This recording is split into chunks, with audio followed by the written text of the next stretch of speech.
My fiancé's family tried to force me to sign a prenup that left me with nothing, then accused me of being a gold digger when I refused. Okay, so I don't even know where to start, but I need to get this out, and maybe someone out there will understand what I'm going through. So I'm 28, and I've been with my fiancé Andrew, 30, for about 3 years. We met through mutual friends, and from the beginning, things felt easy. Like, I knew he was the one. You know? I come from a modest background, but I was doing pretty well for myself. Good job, solid friendships, family I adore. Andrew, on the other hand, comes from money. His dad is a pretty big-shot lawyer, and his mom is like one of those classic old money types. Think fancy cars, private schools, country club memberships.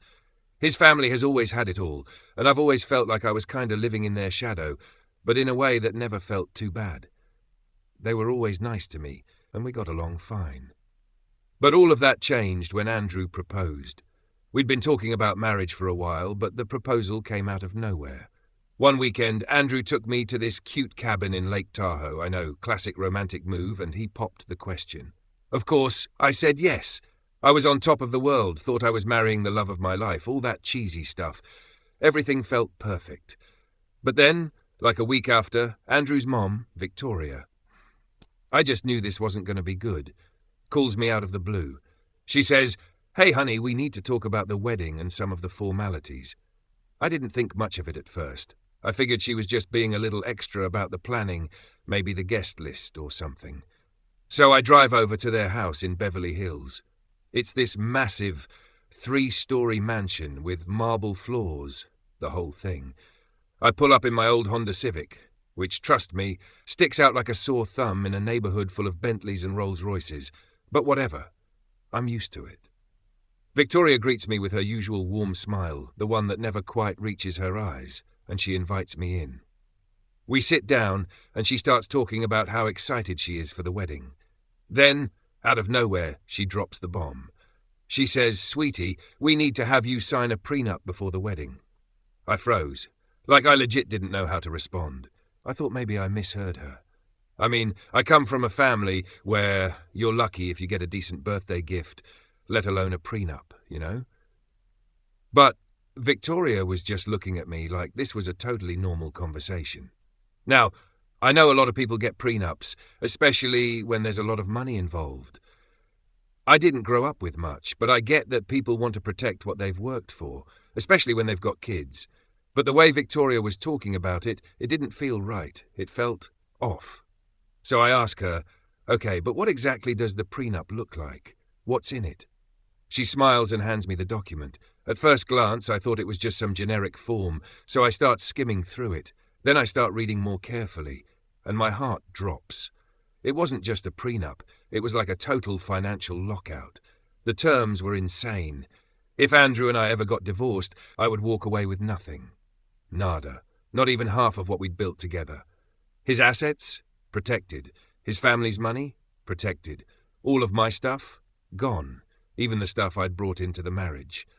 Gone. Like, let me just say, the document looked like it was written to protect Andrew, his family's legacy, and absolutely no one else.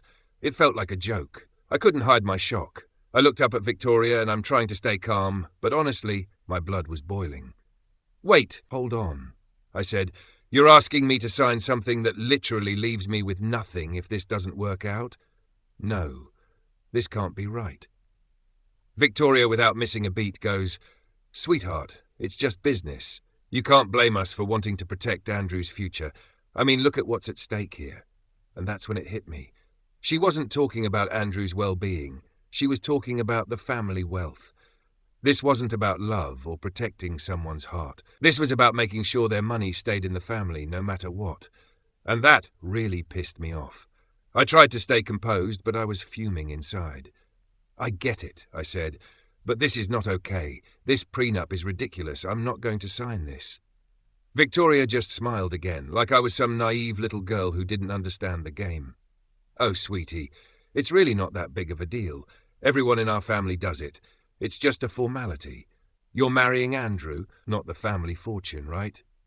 She tried to make it sound so casual, so normal, but I could tell this was no casual request. This was a power move. She was testing me, seeing if I'd back down. And honestly, I wasn't about to back down. But then, the weirdest thing happened. Andrew walked in the room and Victoria immediately starts defending the prenup to him. She's like, I told her about the prenup, but she's refusing to sign it. We need to have her understand. Andrew looked at me, and I could see that guilt in his eyes. And that's when it hit me. He already knew about the prenup. He already agreed to it. I wasn't being asked to protect our marriage. I was being asked to protect his family's interests. Andrew turns to me and says, Babe, it's really not a big deal. My parents just want to make sure everything is fair. They're just looking out for me. And that's when I felt like I was going to lose it. I turned to him and I said, Fair? This isn't fair, Andrew. You want me to sign something that leaves me with nothing if this doesn't work out? That's not fair. That's not love. That's business. Andrew looked uncomfortable, but I could tell he was torn. He didn't want to upset his family, but he didn't want to lose me either. And that's when I realized how deep this went. He wasn't choosing me. He was choosing his family. I said, I can't sign this. I won't. And if this is what you and your family expect from me, then maybe this isn't the relationship I thought it was. Victoria quickly chimed in. Oh, don't be so dramatic, honey. This is just how things are done in our family. If you love Andrew, you'll understand. And that's when I knew. It wasn't about love, it was about control. They weren't asking me to sign a prenup because they wanted to protect Andrew. They were asking me to sign it because they wanted to own this marriage from the start. I stood up, grabbed my bag, and said, I'm not signing this, and if you think this is the kind of relationship I want, I don't think I can move forward with this. Andrew tried to chase me outside, but I was already in my car, driving away. My heart was pounding in my chest, but honestly, I felt relief. It was like I was waking up from a nightmare. I didn't know what was going to happen next, but I knew one thing. I wasn't going to let anyone use me or control me like that. So yeah, I ended up driving home that night, with my heart racing, and my mind all over the place. It was like everything I thought I knew about this relationship was suddenly shattered. I mean, Andrew was supposed to be the guy who got me, right? We were supposed to be a team. But I had this sinking feeling that I wasn't just fighting for my relationship, I was fighting against his family. And let's be real, that's never a good position to be in. I didn't hear from him that night, or the next day. It was like he'd completely disappeared into his family's world, and I was left here, alone, wondering if this whole thing was even worth saving. I spent the next couple of days just sitting with this nagging feeling that I was somehow the bad guy in all this. Was I being too dramatic? Was I overreacting? I told myself to sleep on it, but by the time I woke up, I knew what I had to do. I couldn't ignore what happened. I couldn't pretend everything was fine and just move on from the prenup like nothing had changed. This wasn't just a contract. It was a reflection of everything Andrew and his family thought of me. It was like they saw me as some gold-digging opportunist who was trying to get in on their wealth. But I wasn't like that. I'd never been like that. So I called Andrew. When he finally picked up, I swear to God his voice sounded off. Like he wasn't even there with me. It wasn't the Andrew I knew. It was like he'd already mentally checked out of this whole thing. He started the conversation by asking if I was okay, but he didn't sound genuine. He didn't ask about how I was feeling or why I was upset. It was more like a, oh hey, just wanted to see if you were still alive kind of vibe. Andrew, we need to talk, I said, trying to keep my voice steady. About the prenup, he sighed. I could hear the weight of his family's expectations in that sigh. Look, I didn't want to get into all this, but you know how my parents are. They were just trying to protect me, and I'm not asking you to like it. I'm just asking you to sign it. I could feel my anger rising again. It wasn't just about the prenup anymore. It was about the fact that Andrew couldn't even see why this was a problem. Andrew, this isn't about your parents. This is about you and me. You want me to sign something that gives me absolutely nothing. It's not just protecting you. It's protecting your family's wealth, and it's leaving me with nothing. He didn't answer for a long moment, and when he did, it was like he was speaking to me from a distance. I don't understand why you're making such a big deal out of this. This is how it's always been. It's not about us. It's about them. And that right there hit me harder than anything. It's not about us. It's about them. In that moment, I realized just how deep his family's influence was in his life. And to be honest, it made me sick. He wasn't standing up for me. He wasn't standing up for us. He was standing up for his family. And that was a reality check I wasn't prepared for.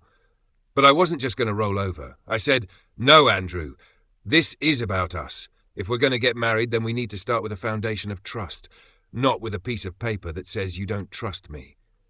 His response, "You're being selfish. I'm just trying to protect myself, and you can't even see that." I felt like I was being slapped in the face. Selfish? Me? For wanting something that was fair? For wanting to be treated like an equal in a relationship? For wanting to be respected? It was like everything I had done to build trust in this relationship was being dismissed. He was the one who was selfish, not me. And then came the part that really shattered me. Andrew's mom, Victoria, got involved. She called me right after our conversation.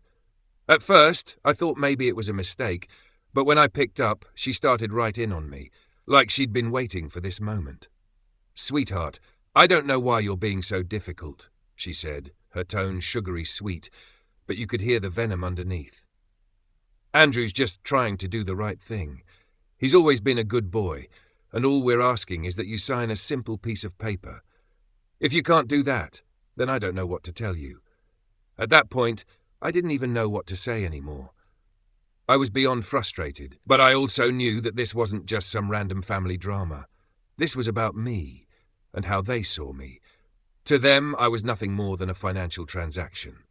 Nothing more than someone who could be easily controlled or manipulated. Victoria went on to say, "You're not just marrying Andrew, dear. You're marrying into our family. And I don't think you understand the weight of that. If you're not willing to make these simple sacrifices now, how can I trust you later?" And that was the final straw. I said, "I don't need your trust, Victoria. I need respect.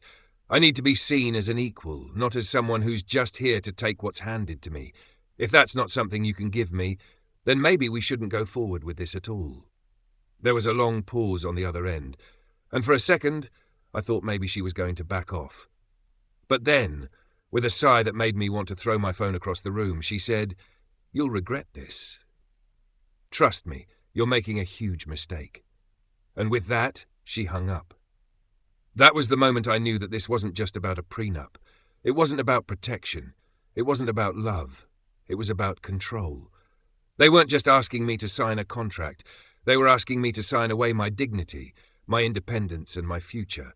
They wanted me to be a pawn in their game. And I wasn't having it.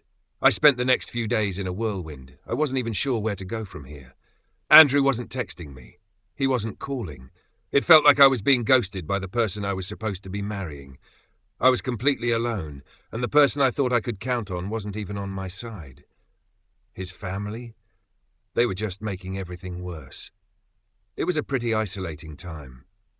My mind kept racing. I kept thinking about all the moments leading up to this, how I never even saw the prenup coming, how I didn't realize the role his family played in our relationship until now. And now I was stuck, with no idea what to do. TLDR.